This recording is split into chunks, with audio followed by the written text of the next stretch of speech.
자, 오늘 말씀은 전쟁의 소문이라는 제목으로 여러분에게 말씀 전해드리려고 합니다. 이건 제가 어저께, 오늘 새벽이죠?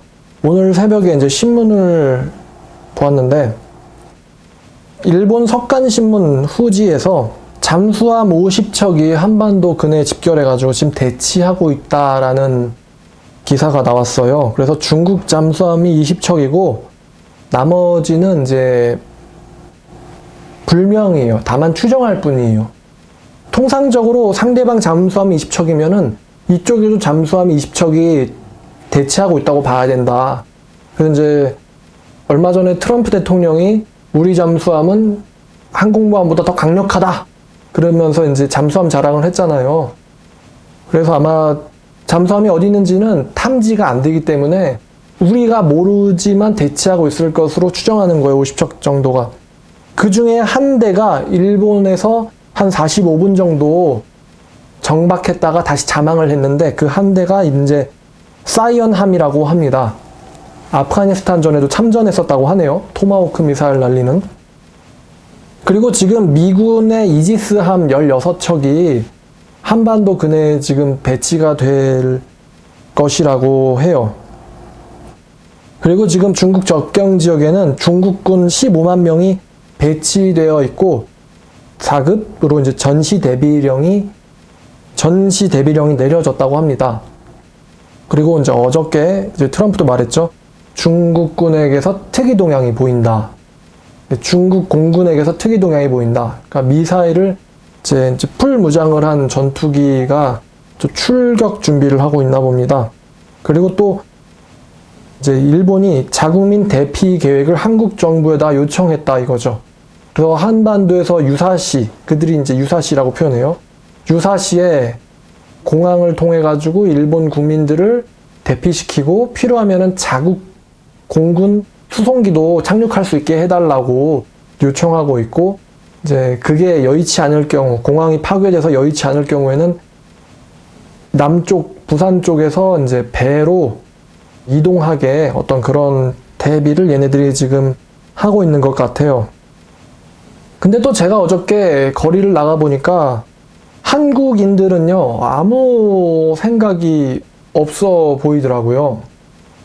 그 예비군 훈련 가면 안보교육을 하는데 거기서 이런 말을 합니다. 세계는 다 아는데 한국인들이 모르는 게 몇 개 있대요. 그 중에 하나가 한국이 얼마나 성공해서 잘 살고 있는지를 한국인들이 잘 모른다고 합니다. 그리고 또 다른 하나는 한반도가 얼마나 지금 위험한지 세계는 다 아는데 한국인들은 모른다고 합니다. 한마디로 안보 불감증이죠. 자, 말씀 시작하겠습니다. 마태복음 24장을 보면은 예수께서 우리의 이런 상황에 대해서 예언을 하셨어요. 24장이 종말장이라고도 별명이 붙어 있는 장인데요. 24장 3절부터 보시겠습니다. 예수께서 감람산 위에 앉으셨을 때에 제자들이 조용히 와서 이르되 우리에게 이르소서 어느 때에 이런 일이 있겠사오며 또 주의 임하심과 세상 끝에는 무슨 징조가 있사오리까? 예수께서 대답하여 이르시되 너희가 사람의 미혹을 받지 않도록 주의하라. 많은 사람들이 내 이름으로 와서 이르되 나는 그리스도라 하여 많은 사람을 미혹하리라. 자, 이거 성취됐습니까? 성취 안 됐습니까? 난리 소문을 듣겠으나, 여기서 난리는 이제 전쟁을 의미합니다. 너희는 전쟁의 난리와 그 소문을 듣겠으나 너희는 삼가 두려워하지 말라. 자, 전쟁 난리의 소문을 우리가 지금 듣고 있지 않나요? 한동안은 저 중동 쪽에서 들었고 지금은 우리 한반도에서 들리고 있습니다. 이런 일이 있어야 하겠지만 아직은 끝이 아니니라. 민족이 민족을 대적하고 나라가 나라를 대적하며 중국과 미국이 될 수도 있겠죠. 곳곳에는 기근과 지진이 있으리니 이제는 한반도도 지진 안전지대가 아니다. 이제 일본에서 지진으로 인해서 핵재앙이 일어나 버렸죠. 거의 영원한 기간 동안 방사능으로 토양과 바다가 오염돼 버렸습니다. 기근과 지진이 있으리니 이 모든 것은 재난의 시작이니라. 자, 6절, 7절 성취가 됐나요? 안 됐나요?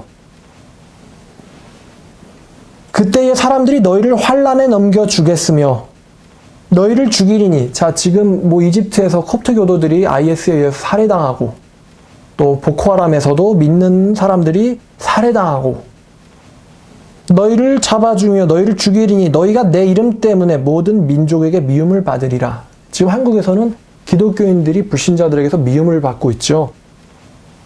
그때에 많은 사람들이 실족하게 되어 서로 잡아주고 서로 미워하겠으며. 실족하여 참된 신앙에서 넘어진다는 거죠. 서로 잡아주겠으며 서로 미워하겠으며 또 이때에 거짓 선지자가 많이 일어나 많은 사람을 미혹하겠으며 참된 복음이 아닌 거짓된 복음으로 사람들을 인도해서 무엇이 참된 복음인지도 모르고 구원도 못 받고 교회만 왔다 갔다 하다가 미혹당해서 신천지에 들어가고 하나님의 교회 들어가고 JMS에 들어가고 몰몬교회 들어가고 여호와의 증인에 들어가고 통일교회 들어가고 거짓 선지자들이 일어나서 많은 사람들을 미혹하겠으며 또 불법이 성행함으로 불법을 행하는 자들아 내게서 떠나라. 불법이 뭡니까? 불법이 성행함으로 많은 사람들의 사랑이 식어지리라. 불법이란 구원의 문을 통과하지 않고 구원의 길을 걸어가고 있다고 착각하는 게 바로 불법입니다. 회심 없는 구원, 변화 없는 믿음, 헌신 없는 주일 성수, 이런 게 불법이죠. 변화가 안 됐기 때문에 크리스찬의 삶이 사라지겠습니까? 불법이 성행하기 때문에 많은 사람들의 사랑이 식어지리라. 크리스찬들의 사랑은 어떻습니까? 형제 사랑. 내 이웃을 내 몸과 같이 사랑하라는 형제 사랑. 그러나 이런 모든 환난과 미혹과 불꽃과 시기와 미움 가운데서 끝까지 견디는 자는 구원을 얻으리라. 이 천국 복음이 모든 민족에게 증언되기 위하여 온 세상에 전파되리니 그제서야 끝이 오리라. 지금 예수님께서도 말씀하셨습니다. 이 모든 예언들은 지금 이 시대를 마치 암시하고 있는 것 같습니다.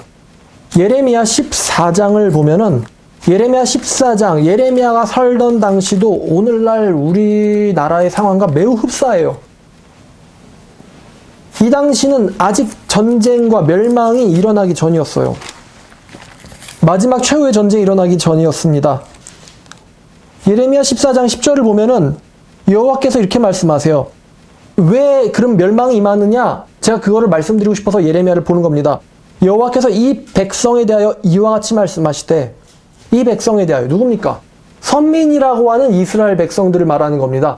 이스라엘 백성들에서 이와 같이 말씀하시되 이들이 어그러진 길을 사랑하며 그들의 발을 멈추지 아니하므로, 어그러진 길, 곧은 길이 아니라 진리의 길이 아니라 불의의 길을 사랑하고 그 불의를 행하기를 멈추질 아니하므로 여호와께서 그들을 받지 아니하시고, 틀렸는데 회개를 안 하는 거예요. 회개할 생각도 없는 거예요. 그들을 받지 아니하시고 이제 그들의 죄를 기억하사 그 죄를 벌하시리라 하시고, 여호와께서 또 내게 이르시되, 무슨 말씀을 하세요? 여호와께서 예레미야에게 말씀하시기를, 너 예레미야야, 너는 이 백성들을 위해서 용서해달라고 복을 구하지 말라. 너 마지막 심판을 알고 있는 예레미야야, 너는 이 백성들을 위해서 용서해달라고 복을 구하지 말라. 그들이 금식할지라도 내가 그 부르짖음을 듣지 아니할 것이고 그들이 번제와 소제를 드릴지라도 내가 그것들을 받지 아니할 뿐 아니라 칼과 기근과 전염병으로 내가 그들을 멸해버리리라. 칼과 전염병, 지금 우리에게 일어나는 일 아닙니까? 우리에게 들리는 소문 아닙니까? 매년마다 난리예요. 병균들 잡는다고 소닭 잡아서, 돼지랑. 21세기를 살고 있는데 지금도 이 전염병 때문에 무서워하고, 그들이 번제를 드릴지라도 오히려 내가 그들을 멸해버리겠다. 여호와께서는 굉장하게 지금 심각하게 상심하신 상태일 뿐만 아니라 분노가 가득 차 있어요. 저 위선스러운 가증한 것들을 다 오히려 죽이겠다. 이에 내가 말하되 보시옵소서, 주 여호와여 보시옵소서. 선지자들이 이때 뭐라고 그들에게 말하냐면은, 너희는 칼을 보지 아니할 것이며 기근도 너에게 이르지 아니할 것이며 내가 이곳에서 너에게 확실한 평강을 주리라 라고 얘기한다는 거예요. 도대체 전쟁이 어디 있느냐? 심판이 어디 있느냐? 너희들은 계속 평안할 것이다. 평화로울 것이다. 그러자 여호와께서 내게 이르시되 선지자들이 내 이름으로 거짓 예언을 하는도다. 나는 그들을 보내지 않았고 그들에게 명령하거나 이르지도 않았거늘 그들이 거짓 계시와 점술과 헛된 것과 자기의 마음으로 거짓을 지어가지고 너희에게 설교하고 믿게 만드는도다. 이게 지금 뭐예요, 이게? 거짓 선지자, 거짓 교사들이죠? 얘네들의 표면적인 종교는 뭘까요? 유대교라는 것입니다. 믿는다는 사람들의 종교 지도자들이 오히려 백성들을 멸망의 길로 인도하고 있어요. 그러므로 내가 그들을 보내지 아니었어도 내 이름으로 예언하여 이르기를 내 이름으로 예언한대잖아요. 칼과 기근이 이 땅에 이르지 아니하리라 하는 선지자들에게 대하여 여호와께서 말씀하시는데 뭐라고 말씀하시냐면은 선지자들은 칼과 기근으로 멸망할 것이요. 그들의 예언을 받은 백성들은 기근과 칼로 말미암아 예루살렘 거리에서 던져짐을 당할 것이요. 그들을 장사할 자가 없을 것이고 그들의 아내와 아들과 딸들이 그렇게 될 것이니 이는 내가 그들의 악 때문에 그 위에 부으리라. 내 분노를. 너는 이 말로 그들에게 이르라. 내 눈이 밤낮으로 그치지 아니하고 눈물을 흘리나니 이는 처녀딸 내 백성이 큰 파멸 중에 중한 상처로 말미암아 망함이라. 내가 들에 나간즉 칼에 죽은 자요 내가 성읍에 들어간즉 기근으로 병든 자며 선지자나 제사장이나 다 알지 못하는 땅으로 두루 다니는도다. 지금 예레미야에게서 굉장히 무서운 말씀이 임하였고 또 이스라엘 백성에게 하나님께서 엄청난 심판을 예고하고 실행하겠다고 정하셨어요. 근데도 불구하고 선지자들은 칼이나 기근이 오히려 없을 것이고 우리는 평안할 거다. 그러니까 지금 이들에게 심각한 것은 지금 자기에게 임할 심판이 뭔지를 알지도 못할 뿐만 아니라 그게 왜 왔는지도 인지하지 못하고 있다는 겁니다. 지금 자기 나라 땅에 엄청난 심판이 닥치려고 하고 있는데 그게 심판인지도 인지를 못할 뿐더러 그게 왜 일어나는지도 몰라요. 오늘날 종교 지도자들에게, 교회의 목회자들에게 묻겠습니다. 왜 한국이 이렇죠? 알고 있나요, 혹시? 뭐 설교하세요? 이 백성들은 여호와께 번제와 제사를 드렸던 사람들입니다. 그런데 여호와께서는 전 이 말씀이 너무 마음에 와닿아요. 충격이에요. 11절 이하죠. 너는 이 백성들의 복을 구하지 말라. 그들이 금식할지라도 기도할지라도 안 듣고 번제와 소제를 헌금을 내고 제사를 드려도 내가 그것들을 받지 아니하고 도리어 칼과 기근과 전염병으로 그들을 소멸시키겠다. 완전 여호와께서 마음이 돌아선 거예요, 이제. 자, 그럼 뭐가 이렇게 여호와의 마음을 화나게 하였는지 한번 요한복음 14장을 보시겠습니다. 예수님께서는 우리에게 이래야 된다고 가르쳐 주셨어요. 다들 크리스찬들이라고 하는 사람들은 예수를 사랑한다고 말을 하니까 요한복음 14장 15절을 보면 너희라 하면 크리스찬 제자들이죠. 너희가 제자라면 너희가 나를 사랑한다면 내 계명을 지키리라. 21절을 보니까 내 계명을 지키는 자라야 나를 사랑하는 자니 나를 사랑하는 자 곧 내 계명을 지키는 자는 내 아버지께 사랑을 받을 것이요 나도 그를 사랑하여 그에게 나를 나타내리라. 23절 예수께서 대답하여 이르시되 사람이 나를 사랑하면 내 말을 지키리니 내 아버지께서 그를 사랑하실 것이요 우리가 그에게 가서 거처를 그와 함께 하리라. 나를 사랑하지 아니하는 자는 내 말을 지키지 아니하나니 내 말을 지키지 아니하는 그 사람이 바로 예수를 사랑하지 않는 사람들이에요. 너희가 듣는 말은 내 말이 아니고 나를 보낸 하나님의 말이다. 그럼 내 말을 지키려면 먼저 말이 뭔지를 알아야 될 거 아닙니까? 그 말이 어디에 기록되어 있습니까? 성경에 기록이 돼 있죠?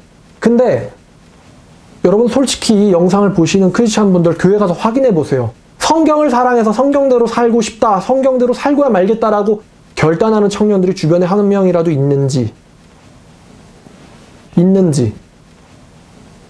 양심에 손을 얹고 찾아보세요. 나는 그러한지.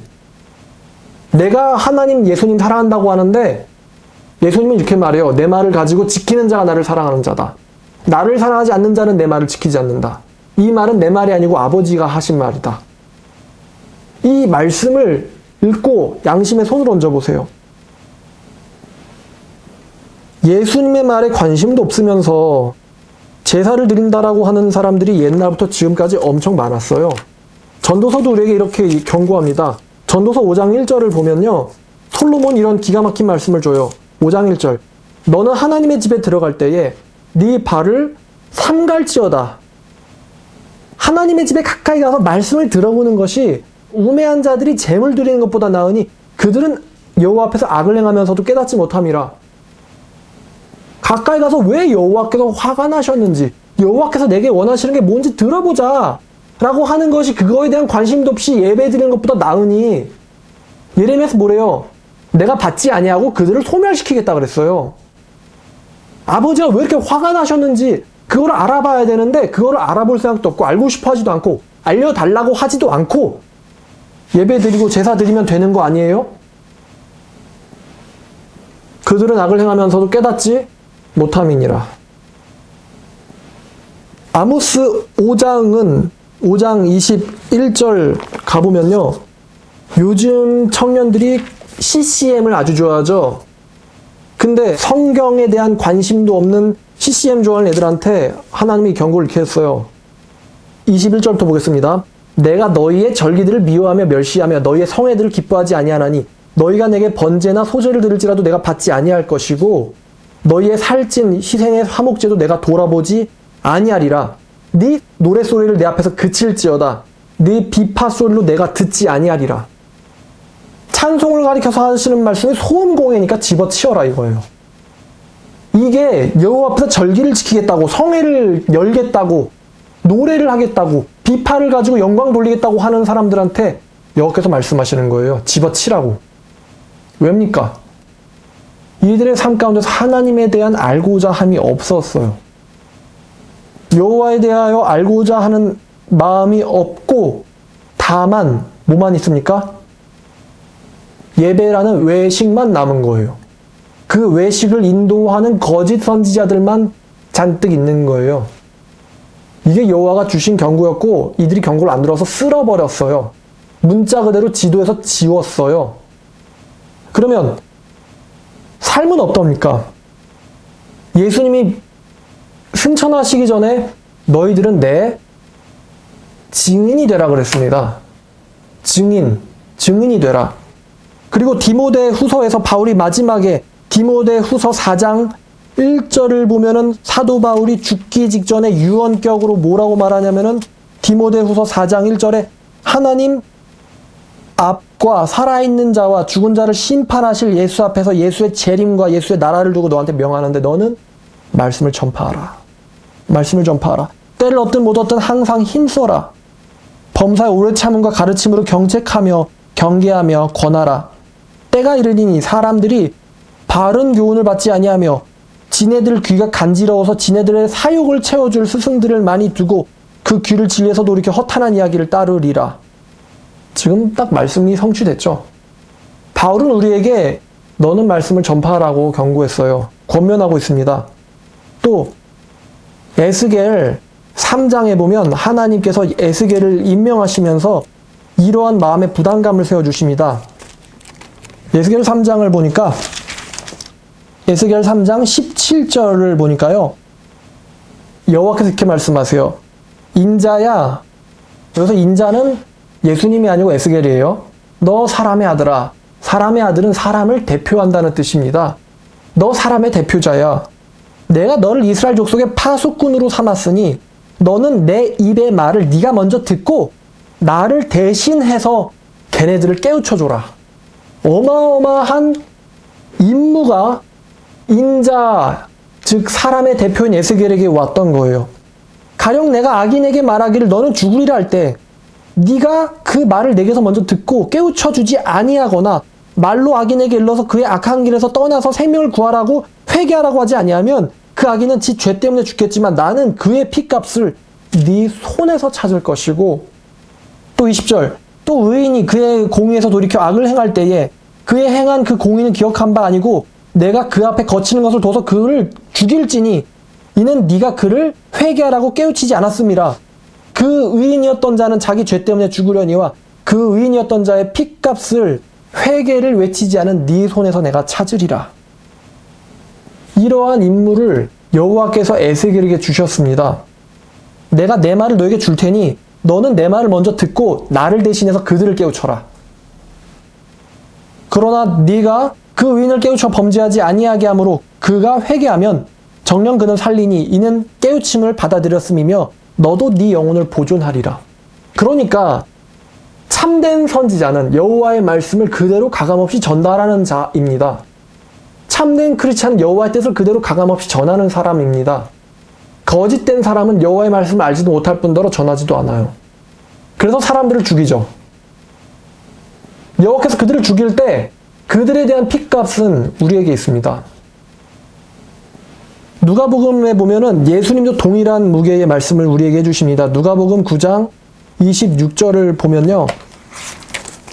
누구든지 나와 내 말을 부끄러워하면, 누구든지 내 말을 부끄러워하면 나를 부끄러워하는 건데, 나도 자기 아버지의 거룩한 천사들의 영광으로 올 때에 그 사람을 부끄럽게 여기리라. 부끄럽게 여기리라. 부끄럽게 여긴다는 게 무슨 뜻이겠습니까? 누구든지 제 목숨을 구원하고자 하면 잃을 것이요 누구든지 나를 위하여 제 목숨을 잃으면 구원하리라. 사람이 만일 온 천하를 얻고도 자기를 잃으면 무엇이 유익하리요?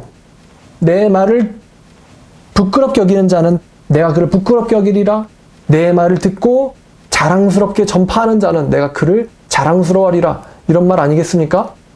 그래서 로마서 1장 16절에 가면은 사도 바울이 말하기를, 저는 이 구절에 굉장한 충격과 도전을 받았어요. 로마서 1장 16절. 내가 복음을 부끄러워하지 아니한다. 왜냐하면 이 복음은 믿는 사람에게 구원을 주는 하나님의 능력되기 때문에. 내가 복음을 뭐하지 않는다고요? 부끄러워하지 않는다. 예수께서 누가복음 9장 26절에서 뭐라고 말씀하셨어요? 나와 내 말을 부끄러워하면 그 사람을 부끄럽게 천사들 앞에서 여기겠다. 치워버리겠다. 여러분 길에 다녀보세요. 천만 기독교인이라는 대한민국의 길에 다녀보세요. 로마서 1장 16절의 말씀에 태도를 가진 크리스찬들이 있습니까? 내가 복음을 부끄러워하지 아니하는데 이 복음이 너희에게 구원을 주시는 하나님의 능력이다. 1장 15절. 나는 할 수 있는 대로 로마에 있는 너에게 복음 전하기를 원한다. 편지로라도 복음 전하기를 원한다. 이러한 말씀의 태도를, 복음을 자랑스러워하는, 이 복음을 위하여 생명조차도 걸 각오가 되어 있는 이런 바울의 태도를 가진 크리스찬들이 오늘날 한국 사회 가운데 있습니까? 우리나라에 진정한 크리스찬들이 있나요? 뭐 아예 없다는 건 아니니까요. 저를 이상하게 보시지 마시고 말씀대로만 보고 판단하자고요. 진정한 크리스찬이 있습니까? 나는 로마서 1장 16절 읽어보고 예수의 복음을 바울이 부끄러워하지 않았다는 사실에 그 말에 나는 충격을 받아 여태까지 복음이 부끄러워서 크리스찬이라고 티도 내지 못하고 전도하지도 않았던 지난날의 내 삶이 너무나 안타깝고 불쌍하고 쪽팔려서 예수 앞에서 회개하고 그래서 내가 나와가지고 너희들에게 생명을 전하고 싶다고 말하는 그러한 청년을 여러분들이 신학교나 길거리에서 본 적이 있습니까? 강남이나 명동이나 종로를 나가면 그런 사람들이 나오나요? 요즘 신학생들이 강남에서 뭐하죠? 얼마 전 보니까 살인을 했던데? 요즘 목회자들이 뭐하죠? 강남에서 뭐하죠? 자기 딸의 이름을 팔아서 200억을 떼어먹었다. 신도들에게 삥을 뜯어서. 예수님께서 말씀하셨죠. 하나님과 재물을 겸하여 섬길 수 없느니라. 문제가 심각합니다. 그런 사람들이 있는 건 그런 사람들을 따라주는 사람들이 있기 때문입니다. 따라주는 사람들이 있기 때문입니다. 우리나라 정치인들이 한심하다고 생각하십니까? 우리나라 사람들이 한심하게 행동하기 때문에 정치인들이 한심한 사람들이 나오는 겁니다. 국민들이 관심이 없고 한심하게 사니까 한심한 인간들이 정치하겠다고 나오는 거예요. 여러분들이 깨어서 부정부패한 인간들, 사입이랑 손잡는 자들한테 혼내고 지적하고 철퇴를 내려봐요. 정치인들이 그러겠습니까? 우리나라 국민들은 정의로운 사람들을 원한다. 지들도 정의로우니까. 그러니까 불의한 인간들은 정치할 수 없게. 무슨 네덜란드처럼요. 국회의원인데 보좌관도 몇 명 없고 자전거 타고 다니고 정말 봉사하는 사람들. 왜 그렇습니까? 국민들이 그러니까 그런 거 아니에요? 국민들이 밀어나니까 밀어난 인간들이 정치인으로 나오는 거 아닙니까? 그런 인간들이나 뽑아주고 추종해 주니까 하는 거죠. 그런 인간들이나 설교 듣고 아멘 아멘 하니까 그런 인간들이 나와가지고 횡령하고 우리나라 최대 교회 중에라는 어떤 교회 하나 있죠. 통합교단에서 세습했죠. 세습. 자기 아들한테 주는 게 쪽팔리니까 지 시다발이한테 주고는 그 시다발이랑 해가지고 아들한테 교회를 넘겨줘라. 결국 세습했죠. 이런 잔머리나 굴리고 말입니다. 지금 나라에 전쟁의 소문이 들리는데 목회자들은 뭐하고 있는 걸까요? 이거 그냥 우연이라고요? 그냥 그런 거라고요? 예수님께서 마태복음 10장에서 우리에게 참새를 보면서 이렇게 얘기했어요. 마태복음 10장 29절입니다. 참새 2마리가 한 아사리온에 팔리지 않느냐? 참새면 뭐 얼마나 고급이겠어요? 정말 싸구려죠. 참새 2마리가 한 아사리온에 팔리지 않느냐? 그런데 너네 아버지께서 허락하지 아니하시면은 그 2마리 중에 1마리도 땅에 떨어지지 아니한다. 다시 말하면 참새 1마리가 죽는 것도 아버지가 모른다는 거예요? 아버지가 허락하신다는 거예요? 아버지의 뜻대로 되는 거예요. 그런데 너희에게는 머리털까지 다 세신 바 되었나니 두려워하지 마라. 너희는 많은 참새보다 귀하니라. 누구든지 사람 앞에서 나를 시인하면 나도 하늘에 계신 내 아버지 앞에서 그를 시인할 것이요. 누구든지 사람 앞에서 나를 부인하면 나도 하늘에 계신 내 아버지 앞에서 그를 부인하리라. 참새 1마리 죽는 것도 하나님의 뜻인데 하물며 전쟁이 일어나서 수천만 명이 죽을 수도 있는데 이게 하나님이 아시는 게 아닐까요? 하나님과 무관한 사건일까요? 이 전쟁의 소문이? 참새 1마리만 죽는 것도 하나님이 알고 계신데 그러니까 너희들은 머리카락까지도 알고 있으니까 너희들은 두려워하지 말라고 지금 권면해주고 계신데 나라가 지금 통째로 망하느냐 사느냐라는 소문이 귀에 들리고 있는데 뭐 이렇게 생각나는 게 없으세요? 우연일까요, 이게? 언제 이 나라는 회개할까요? 한국교회는 언제 회개할까요? 언제면 회개할 수 있죠? 뭐가 더 일어나면 회개할 수 있죠? 뭐가 더 일어나면 회개할 수 있어요? 핵미사일이나 생화학 무기가 남한에 떨어지면 그때 회개할 건가요? 집에서 누워서 잠자고 있는데 지붕 뚫고 놓은 미사일 하나 툭 떨어지면 핵미사일이네? 회개해야겠다. 주님. 그때 회개할 거예요? 북한이 우리나라한테 미사일 날릴 때 한 발만 쏜답니까? 한 발만 쏘고 지네 다 망할까요? 아니면 한 번에 있는 미사일 수백 발, 생화학무기, 핵무기 다 날려가지고 나만 쑥대만 만들고 같이 죽을까요? 그러니까 그 미사일 중에 한 발이 떨어지면 그때 가서 회개할 거냐고요. 하나님이 이런 거를 통해서 우리에게 말하고 계세요. 돌이키라고. 칼과 기근과 전염병은요 다 여호와의 계시예요. 메시지입니다. 돌이키라는 메시지예요. 어떻게 돌이켜야 됩니까? 여기에 대해서도 지금 이 예레미야 때에 그랬던 것처럼 오늘날 많은 사람들이 지식이 없어요. 뭘 잘못했는데요? 내가 교회 잘 다녔어요. 내가 모태신앙이에요. 내가 봉사 많이 했어. 내가 뭘 잘못했어요? 성경을 안 읽어봤으니 뭘 잘못했는지 알 수가 없죠. 길에 나가보세요. 순 이단밖에 없습니다. 순 사이비밖에 없습니다. 하나님이 심판을 안 해야겠는데 이 심판을 하기가 싫은데 하나님이 심판을 안 하려고 길거리를 보나 교회를 보나 심판을 안 하게 좀 내 마음 좀 이 진노를 풀어주려는 사람을 찾는데 찾기가 정말 힘드세요. 하나님이. 길에 뭐 이단이 판치면은 그거를 보면서 아니면 우리나라에 불의한 게 있으면은 기드온이나 다윗처럼 저 미리한 놈들이 지금 우리나라 쳐들어왔냐? 야, 내가 300명이랑 같이 횃불 들고 가겠다. 뭐? 제가 여호와 이름을 모독한다고? 야, 내가 물매 가지고 갈래. 이런 사람이 있어야지 나라가 희망이 있는 거 아니에요? 오히려 말씀이 없는 거 어떡하냐고 이래선 되냐고 그러면은 제사장 아마샤가 그러듯이 너 죽을 거라고. 아나도 사람이 예레미야한테 그랬던 것처럼 너 죽을 거라고. 성전에서 백성들이 몰려들었던 것처럼 이 예레미야한테 너 죽을 거라고, 어찌하여 이 나라가 실로같이 될 거라고 예언하느냐. 회개하라고 말하지 마라. 심판이 임할 거라고 말하지 마라. 그 현실이잖아요. 그러면 우리 이 말씀을 듣고 있는 깨어있는 분들은 어떻게 해야겠습니까? 이제 이 말씀을 듣는 여러분들은 우리는요, 우상숭배로부터 돌이키고 거룩해야 돼요. 우상숭배로부터 돌이키고 거룩해야 돼요. 여러분들 중에 이제 마태복음 13장 말씀을 아시는 분들은 아시겠지만, 우상숭배하는 자들, 즉 돌밭과 가시밭, 말씀을 듣고 즉시 기쁨으로 받지만 속에 뿌리가 없으므로 박해가 닥치면 실족하는 자들, 목숨이 우상인 놈들, 그리고 가시밭, 세상에서 잘 먹고 잘 살고 근심 염려 그거 안 하는 게 소망으로 예수 믿는 사람들, 그럼 돌밭과 가시밭 신앙에서 벗어나서 좋은 밭 신앙이 되어야 됩니다. 좋은 밭 신앙이 아니라면은 하나님께 간구해야 돼요. 좋은 밭 신앙이 되게 해달라고. 그리고 또 다른 하나는 이스라엘 백성들의 거룩성을 회복해야 됩니다. 곧 우리 신자들의 거룩성이죠.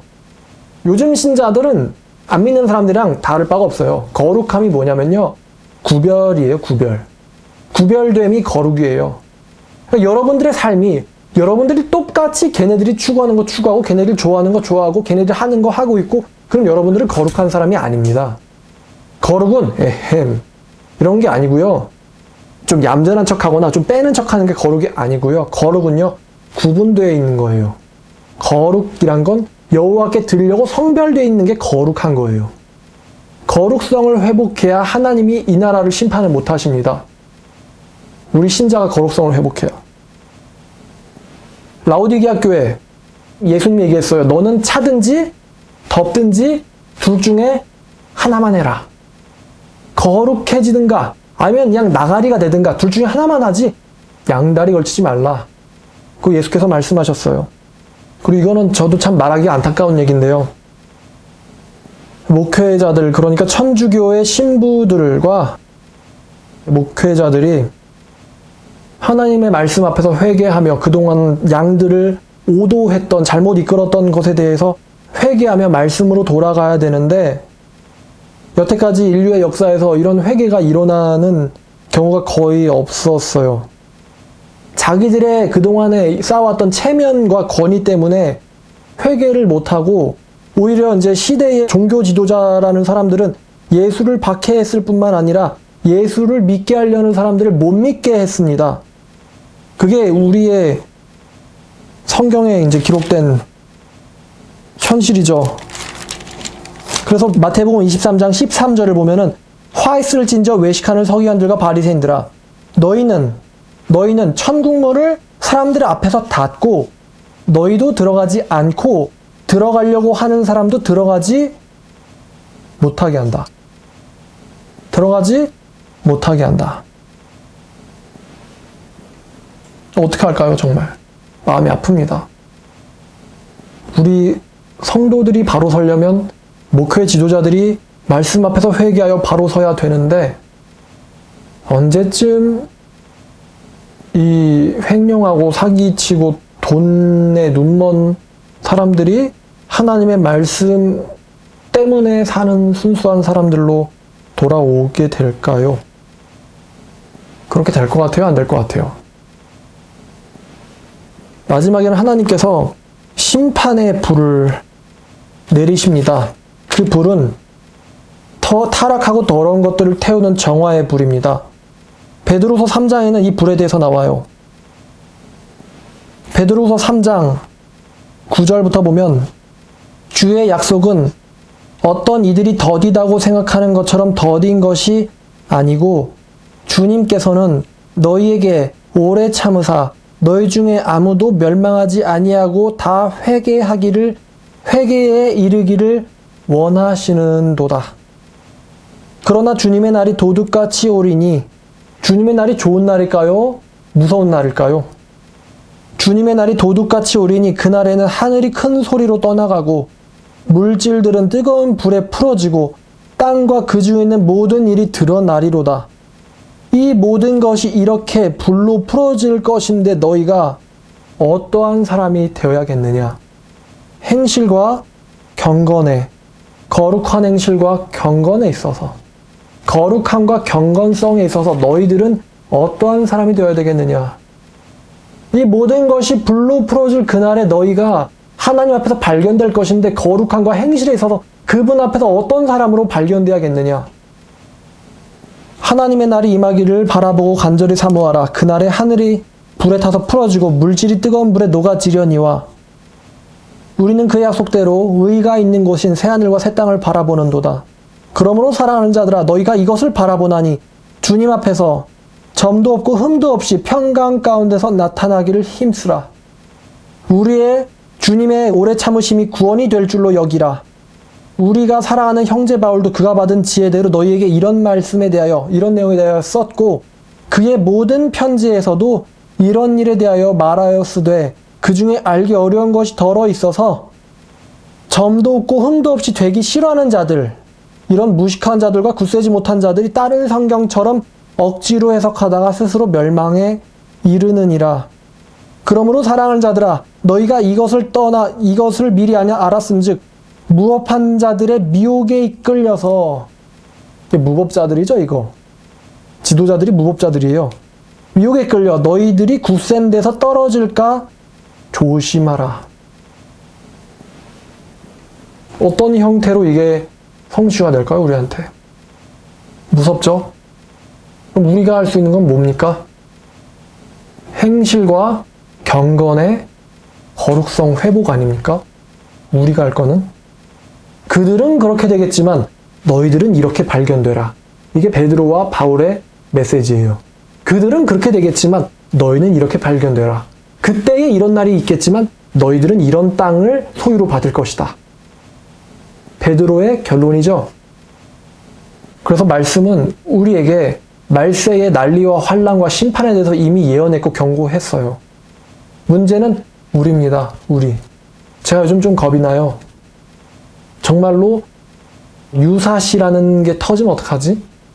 그거 경고해주고 터지지 않잖아요.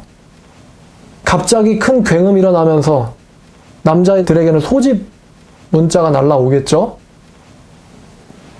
그때부터는 아수라장이죠. 우리가 알고 있는 모든 게 무너지게 될 테니까요. 수능 공부하던 자도, 출근하던 자도, 음악 듣고 놀던 자도, 인형 뽑던 자도 다 그날에는 자기 하던 일 그만둬야죠. 뭐하지 어떡하지? 생각만 해도 끔찍한 상황이죠. 아까 언급드렸던 세계가 다 아는데 한국인들이 모르는 게 대한민국이 얼마나 위험한지입니다. 그리고 참새가 떨어지는 것도 여호와께서 주관하시는데 하물며 전쟁이겠습니까? 이거는 명백하게 하나님 우리한테 회개하라고 주시는 메시지예요. 회개하라고. 말씀 안으로 들어오라고. 거짓된 종교 생활에서 되돌이키라고. 거짓된 목회 생활에서 되돌이키라고. 내가 너를 이스라엘 집에 파수꾼으로 세웠으니 너는 내 말을 네가 먼저 듣고 그리고 그들에게 가서 말해줘라. 이거 실천하라고. 그러려면 일단은 이 임무를 가진 자들은 말씀에 서야겠죠. 이 임무를 가진 자들은. 이들의 입에서 생명의 길이 전파되잖아요. 이들이 돈에 미쳐가지고 정신 나가 있으면은 백성은 어떻게 하죠? 누가 돌봐주죠, 양들은? 무섭습니다. 우리 생에 이게 안 일어났으면 좋겠는데요. 뭐 그게 제 뜻대로 되겠습니까? 우리의 뜻대로 되겠습니까? 아버지만 아시죠? 다만 우리의 경건성과 행실에 의해서 앞당겨지거나 늦춰지거나 할 겁니다. 말씀 마치겠습니다.